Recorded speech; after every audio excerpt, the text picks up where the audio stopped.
بسم اللہ الرحمن الرحیم۔ ضمیر بھی عجیب چیز ہے، کسی خاص سسٹم کے تحت جاگتا ہے اور اشارہ نہ ہو تو سویا رہتا ہے۔ اعلیٰ شخصیات، حکام اور افسران کا ضمیر حالات اور اوقات مخصوصہ کے تحت کام کرتا ہے۔ یہاں ضمیر ذاتی جبلت، انفرادی مفاد اور مقتدر صفات کے ماتحت ہے، لہٰذا یہ عام حالات میں نہیں جاگتا۔ ہر انتخابات کے بعد چند ضمیر ضرور جاگ اٹھتے ہیں جو سسٹم سے اور سسٹم ان سے بھرپور فائدہ اٹھانے کے بعد چند ابدی فائدوں کی خاطر جاگ کر انقلاب برپا کر دیتے ہیں۔ مثلا سن 2002 کے انتخابات کے بعد ایک ضمیر حرکت میں آیا اور ان پر الزام ہے کہ انہوں نے جنرل مشرف کے احکامات پر کئی ضمیروں کی ایک فصل تیار کر دی جس نے جناب جمالی صاحب کی حکومت کو محض ایک ووٹ سے توانائی عطا کی، اور یوں پیٹریاٹ گروپ کی صورت کئی ضمیر جاگے۔ ضمیر جاگنے کے اس عمل میں کبھی حاضر سرورز تو کبھی ریٹائرڈ افسر اپنا اہم کردار ادا کرتے رہے۔ سن 2013 کے انتخابات کو عمران خان نے آرو کا الیکشن قرار دیا تھا۔ چونکہ تحریک انصاف ان انتخابات میں ہار گئی، لہٰذا وہ پاکستان کے متنازع ترین انتخابات قرار پائے اور پینتی پنکچر کے بیانیہ کے ساتھ ایک اور سسٹم حرکت میں آیا اور دو متوازی ضمیر ایک وقت میں کام کرنے لگے۔ سن 2018 میں قبل از اور بعد از انتخابات دھاندلیاں آر ٹی ایس بیٹھ جانے کے باوجود یوں درست قرار پائیں کہ ان انتخابات میں جیتنے والی جماعت تحریک انصاف تھی۔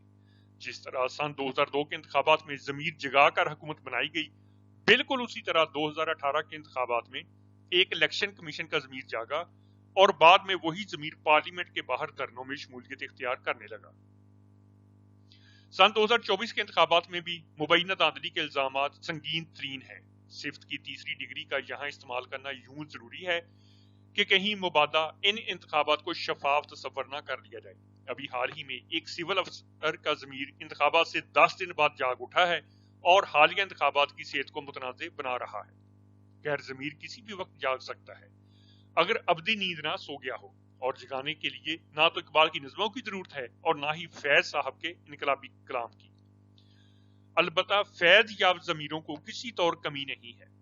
ضمیر جگانے کے لیے مخصوص حالات اور احکامات کی ضرورت ہے، کبھی سسٹم بنانے کے لیے اور کبھی سسٹم گرانے کے لیے۔ ضمیر جاگنے کے اس موضوع میں اچانک سندھ آ نکلی ہیں۔ انتخابات کے دوران طاقت کے مظاہرے سے احتراز برتنے والی قوتیں متحدہ طاقت کا مظاہرہ کرنے لگی تو ضمیر نے پھر سیٹی ماری۔ یوں لگا کہ یہ ضمیر سسٹم کو ڈی ریل کرنے کے لیے میدان میں اتر آیا ہے۔ دل کو اطمینان ہوا کہ چلے انتخابات کے بعد ہی صحیح، مگر یہ ضمیر بھی جاگا تو۔ ہمیشہ سسٹم کے ساتھ لبیک کہنے والے ضمیر جب خلاف ضمیر بولیں تو شک ضرور ہوتا ہے کہ کہیں کوئی ضمیر ہے جو مسلسل حرکت میں ہے۔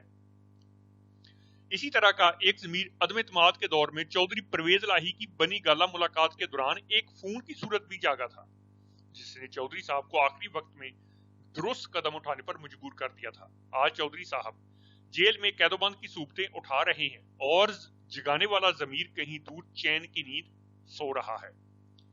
سسٹم میں اگر دو ضمیر ایک ہی وقت میں کام کر رہے ہوں تو یوں سمجھیے کہ ایک جسم میں دو دل یک وقت شریانوں میں بہتے لہو کو اپنی جانب کھینچتے ہیں۔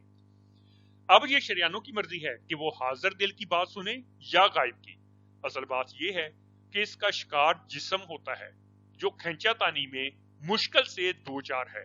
سسٹم کی یہ کشمکش ختم ہو تو وطن عزیز سکون میں آ جائے۔